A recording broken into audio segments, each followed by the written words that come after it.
I'm alive.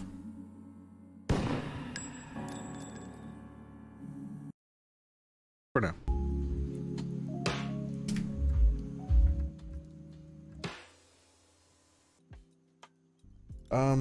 So few little updates that we're gonna go over is I have been in the hospital.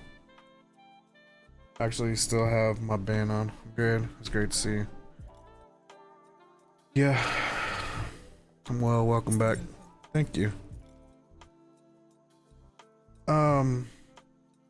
So I have been dealing with what I thought was just a flare-up and food poisoning for the past few days. Well, my mom came over to check on me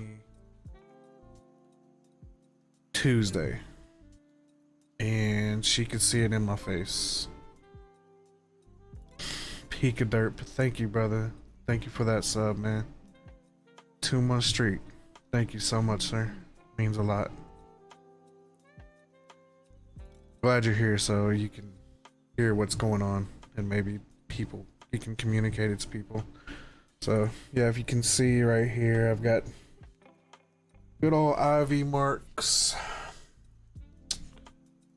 Poke my hand. Just getting poked on like a pin cushion. Love it.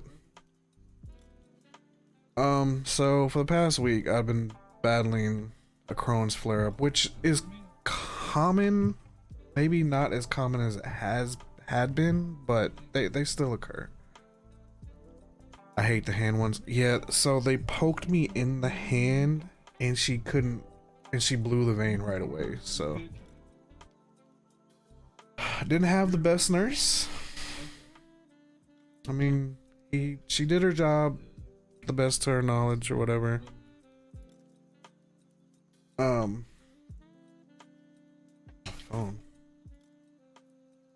Anyways, so I've been fighting what I thought was just a Crohn's flare up. Okay, stop going for my arms because my veins aren't the best. Yeah, like in my right arm, like right here, and this is kind of the running joke. That's why me and my tattoo artist left this area right here, because I got a great vein right here. But as you see, they just went ham. And when you get admitted, they're supposed to move the vein, move it to, you know, place on your arm you're not going to use, so you can actually move your arm around and not just be stuck like this. Well, they didn't. So one sec. All right, I'm talking about it now. I've been dealing with what I thought was just a flare-up. Then I thought then food poisoning. So that put me down a little bit. Right on with the prime for 2 months. Thank you, brother. Thank you. Thank you. Thank you so much, sir. So pushing past that, I thought I was getting better. Well,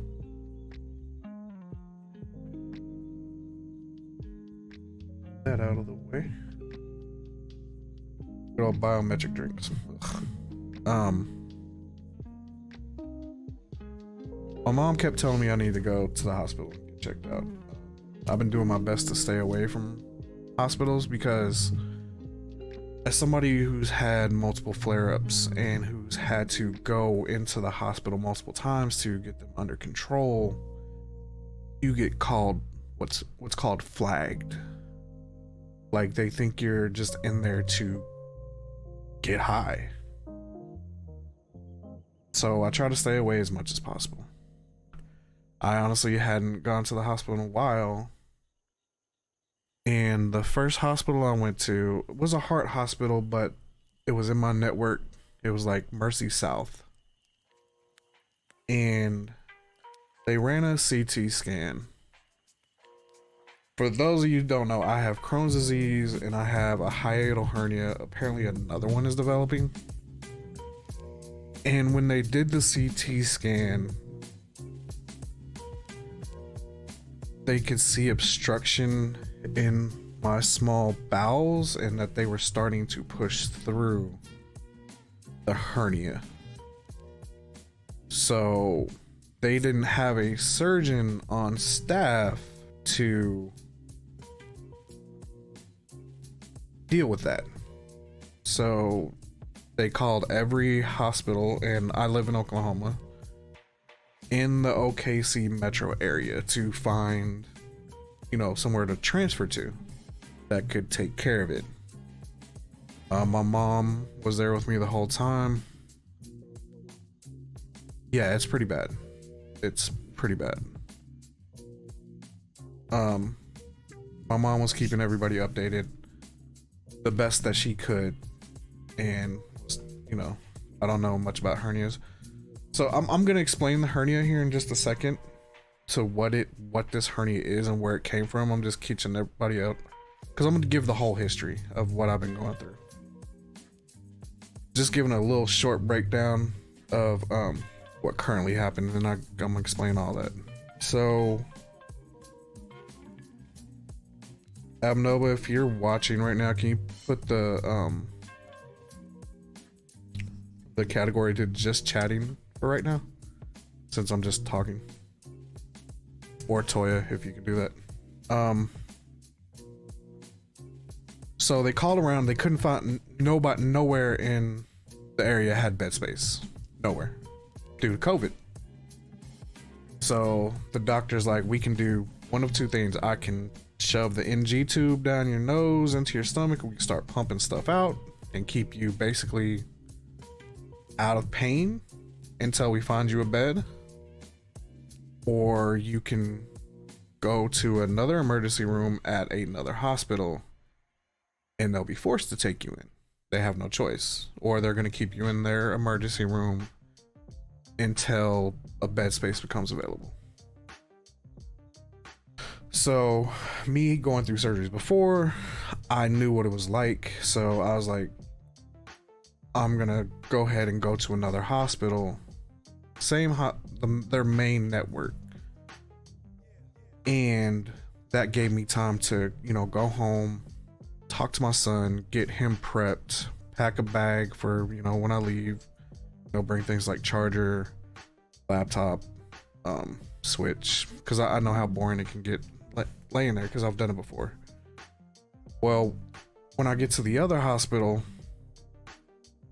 the ER doctor's pissed because I didn't go there first. Of course, you know, it's a whole ego thing or whatever. They supposedly call the other hospital to get the test results and all that stuff. Well, they never sent him over. Whatever.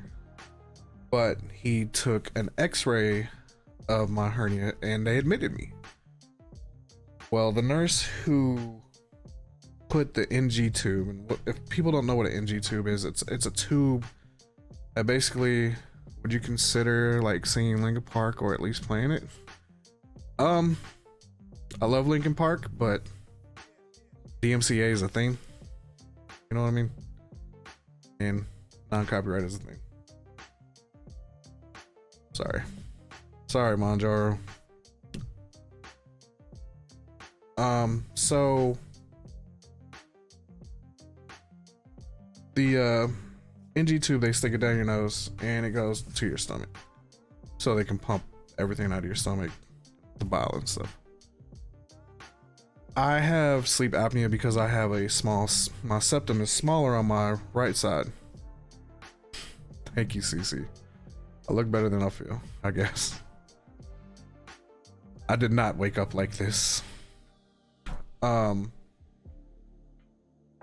I told the nurse that, hey, I have a small septum. And the other nurse that was in there with him to assist told the guy to, yo, heat the NG tube up with hot water. It'll soften it up. It'll make it going easier.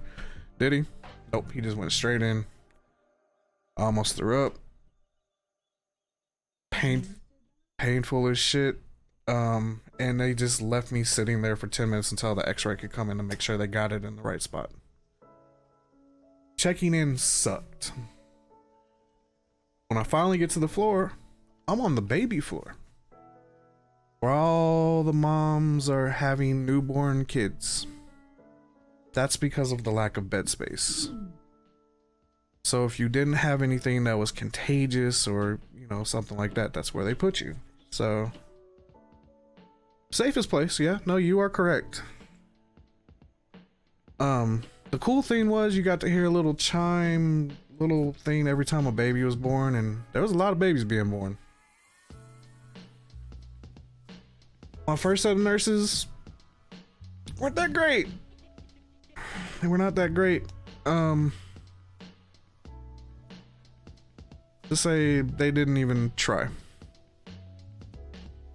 It's fair. Second set of nurses, awesome. They were on it. But the first full day I was there, I did not see the surgeon until about 6 p.m. Because wait, this is all the rules you're gonna tell us? You got another kid now. You gotta no.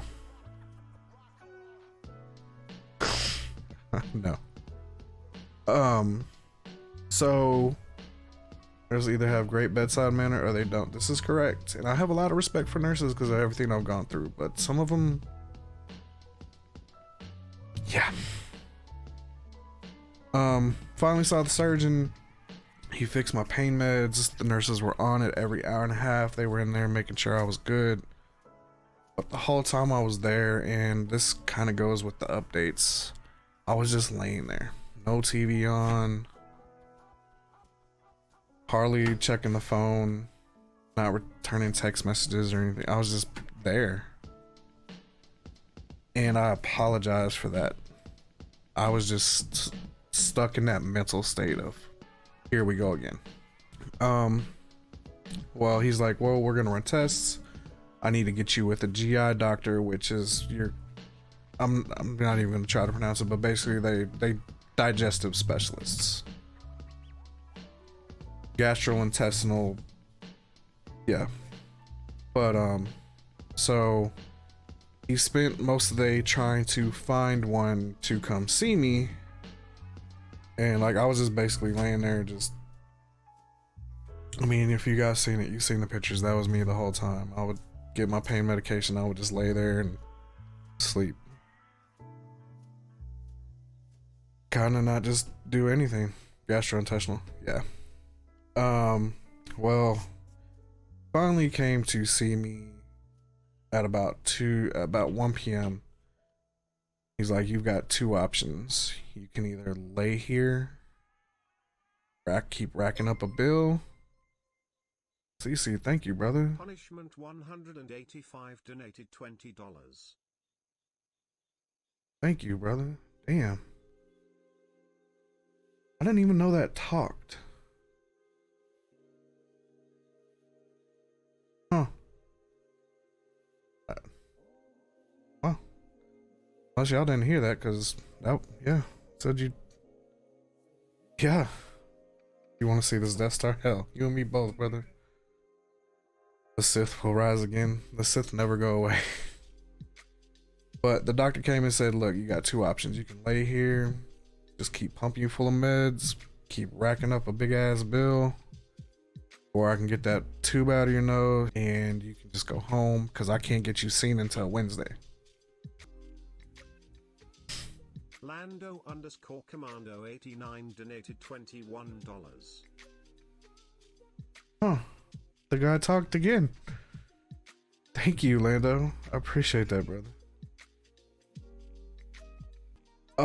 So this might be a little nasty, but when the doctor pulled the tube out, shit ton of blood came out.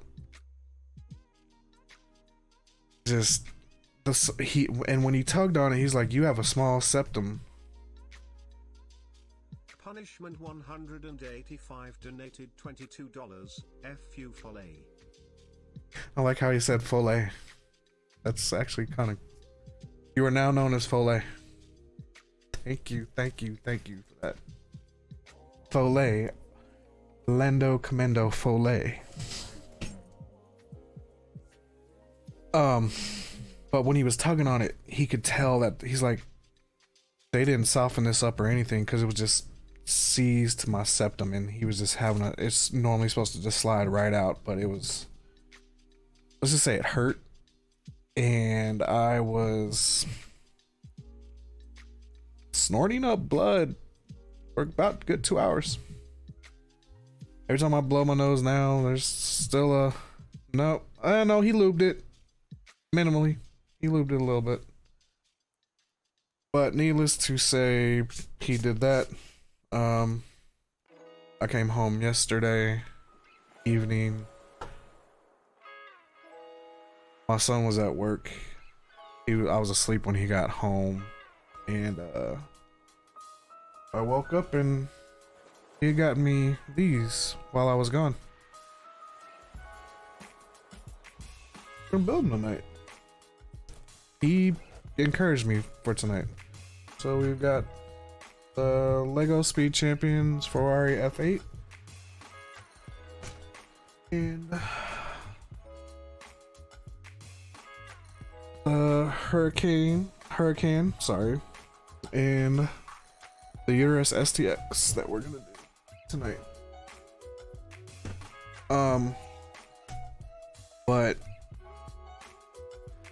so here's the backstory with me and Crohn's.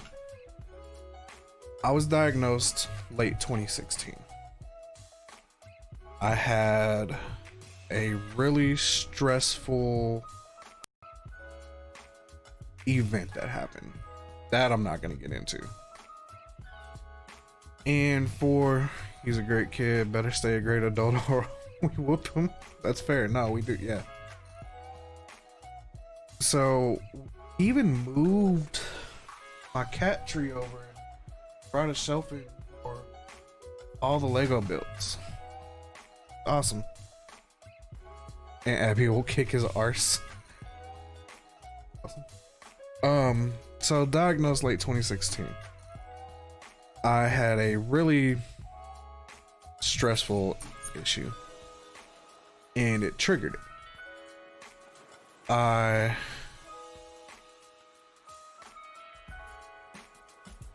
was having really bad stomach pain, and for people that have known me for a long time, hospitals, medication, I wasn't the one.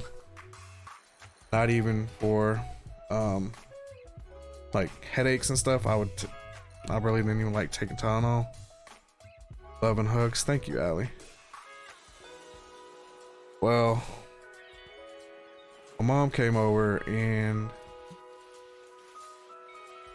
I was basically laying in my bed in the fetal position, and she dragged me to the hospital. The thing about Crohn's is that most people that have it don't know until something triggers it. Yep. That is very true.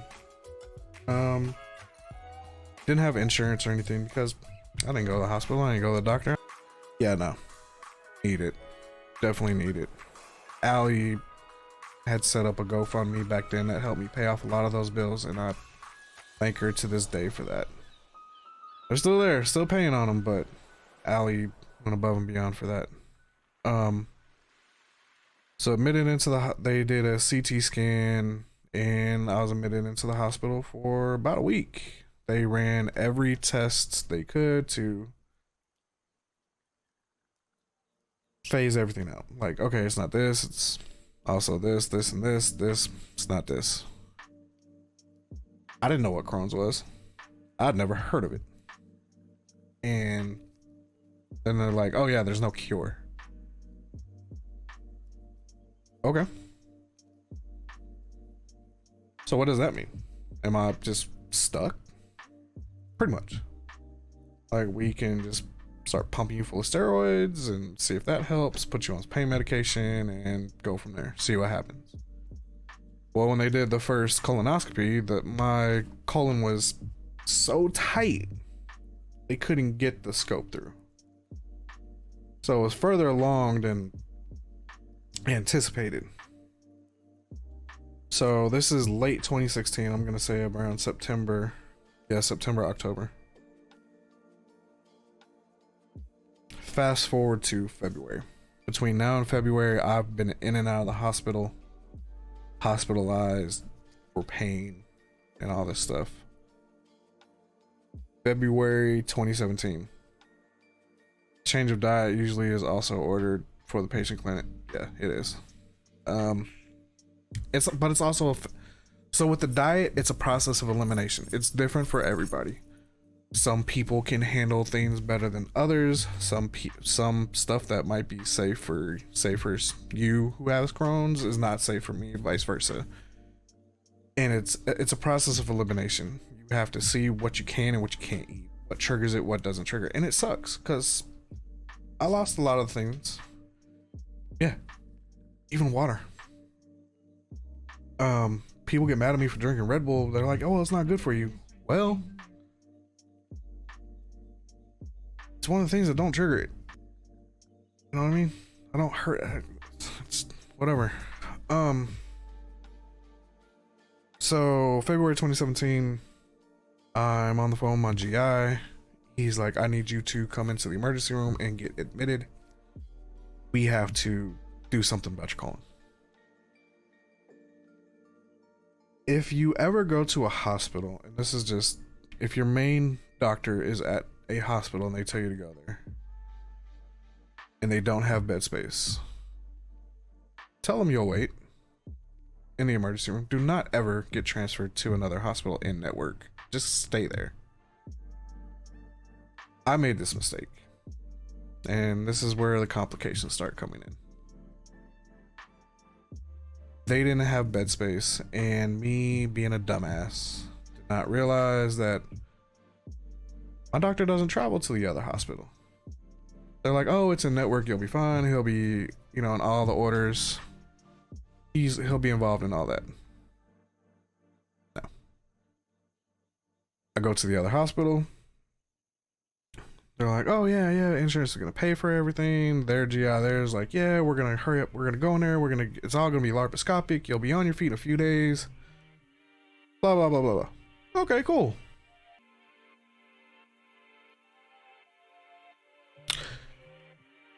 Wasn't that easy. Even though it was all technically laparoscopic, and laparoscopic means little tiny incisions. They'll go in and do their thing. Well, these little tiny incisions, they sealed up with just staples, which I was fine. But there was also 6 to 8 inch incision from my belly button up. That's not laparoscopic. So what went wrong during the surgery, and what are you not telling me? But this was also just stapled. No stitchers or whatever they're called. Tremendously swollen after the surgery. The nurses are telling the doctors this. They're like, "Oh, he's fine, everything's okay." Yeah. No. Staples. And I asked about the glue because I'm sitting here, I'm researching my ass off, like, what are these? This is just staples. I know better. Are you gonna like glue it or like whatever? Because I'm fat. You know what I mean? I don't. It's what. Yeah. Well, 3 days after surgery, they discharged me, even though I'm swollen, chat. Like bumps are popping up and just bursting and all this stuff. And the doctor's like, "Well, he needs to have a bowel movement so we can send him home." They give me a pill to supercharge the bowel movement. And when I have that bowel movement, we're just gonna say this: code brown, and leave it at that.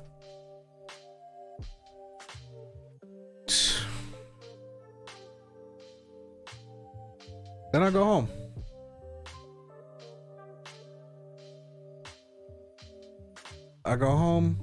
My feet are so swollen. I lay on the couch and legs elevated, try to bring the swelling down on my feet. Next day, I'm laying on the couch. This is the day Horizon Zero Dawn came out. My mom and my sister and my son go pick up the game for me. And when they come home, I have a nauseous movement. And when I do that, staples bust on my stomach.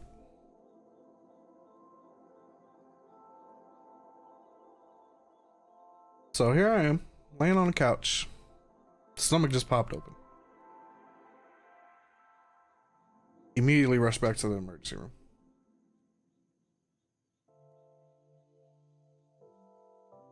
The only thing keeping it closed is this fucking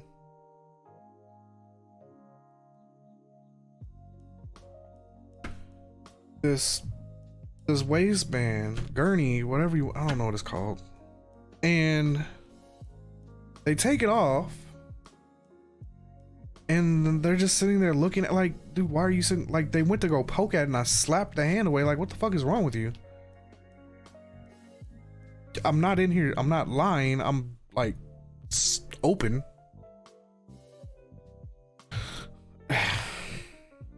Well,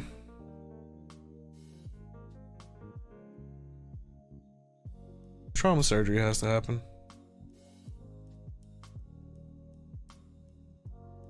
Now, this nurse that put in the NG tube for this one, which they didn't do for the first one, which kind of made me wonder. No, they softened it up, shot me full of pain medicine, like way full of pain medicine before, and they put it in the right nostril. Went down, not too bad. Still hurt, but it wasn't as bad as this last time. So I went in about 10 p.m. and I had surgery at 6 a.m. Something happened during the surgery and I flatlined for 15 seconds.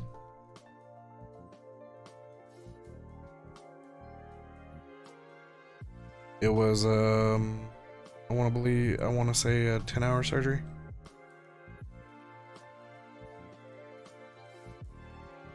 And when I came to that evening, I had 2 NG tubes down both noses. Well, this time they took their time trying to get me out of there. For the first couple days, the whole surgical team would come to see me. You know, they would check, they made sure everything was stitched. But my body was not taking the nutrients and everything through the IV like it should have, so I was withering away. They had to put a PICC line in. Some people don't know what that is. A PICC line is basically an IV thing that goes straight to your heart, so it gets the good stuff. So you have a nurse with a little x-ray. They put it in right here. A tube going from here all the way to your heart.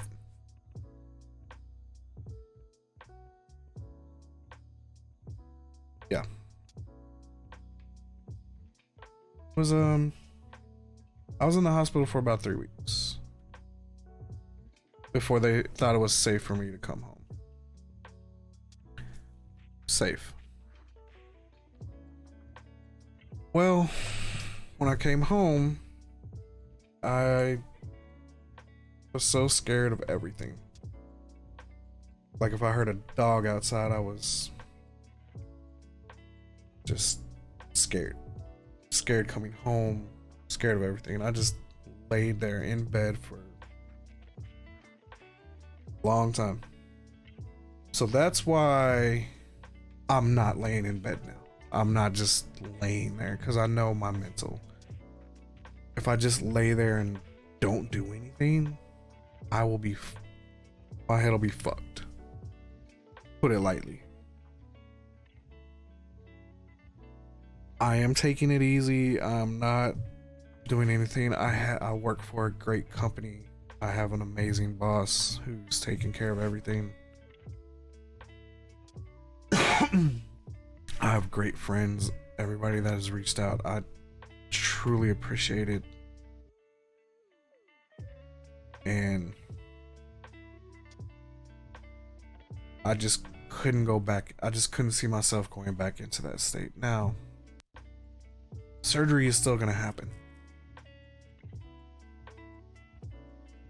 When is the question? What type of surgery is the question? When I see the GI specialist on Wednesday, all that'll be discussed. But they want to make sure it's done clean this time, to where when I see clean and dirty,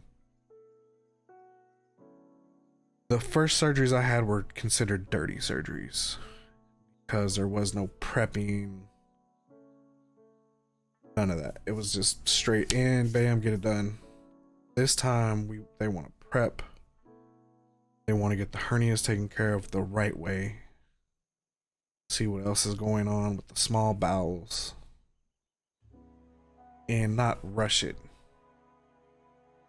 Because if it's rushed, it's just, what's the point? Because you're just going to be back in there. Like I'm about to be back in there. Am I scared? Yes.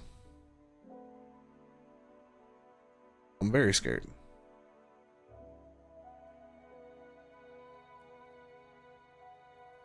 I'm not just scared for myself, I'm scared for my son, because I don't want him going through this.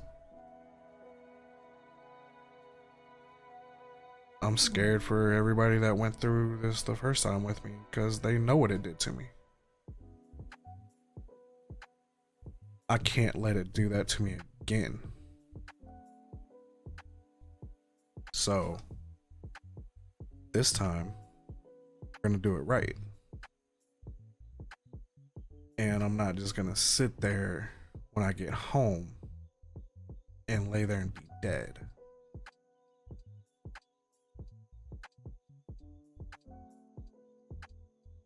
Because it took my cat, Kika,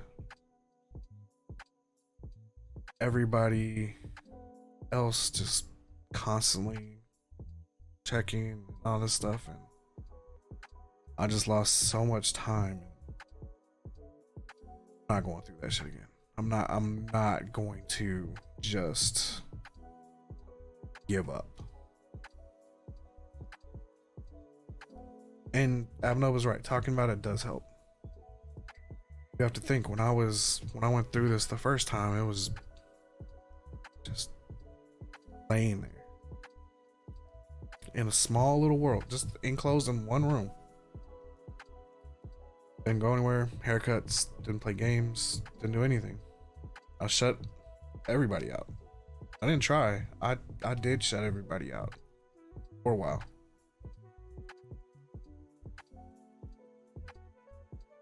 And it got bad. It got really bad.